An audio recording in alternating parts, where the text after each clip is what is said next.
Okay, so the first big one, and there's been a lot of debate about this, especially in my house with my other half, because I was explaining this: never outshine the master. So whether you're in an employee-employer relationship or an apprenticeship, or you're some junior member of a team, don't ever show how talented you are for fear of rubbing up against the ego of your superior. It's deemed to be unwise, okay? So Greene warns against making those in positions of authority feel threatened, because he argues by outshining a superior, one risks their jealousy and their resentment.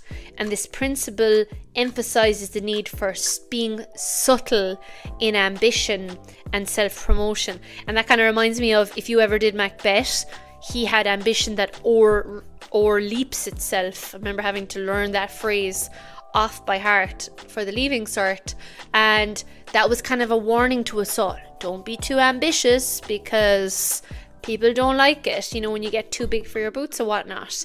But then again, we look at Trump, or we look at these people who've been, like, looking at Elon Musk and looking at all these males, specifically in modern life, who've not been punished for being ambitious.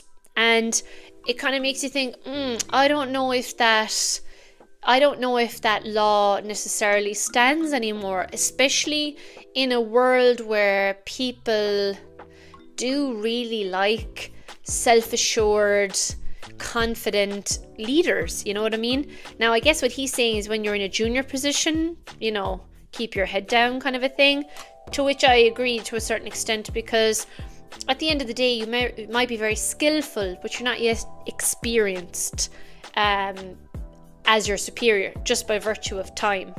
So I suppose if you're taking a middle ground, you would say that bide your time and then become the master. And you're not going to step on anyone's toes, because you've legitimately done your time, and then there's no hard feelings. So I guess that's the middle ground.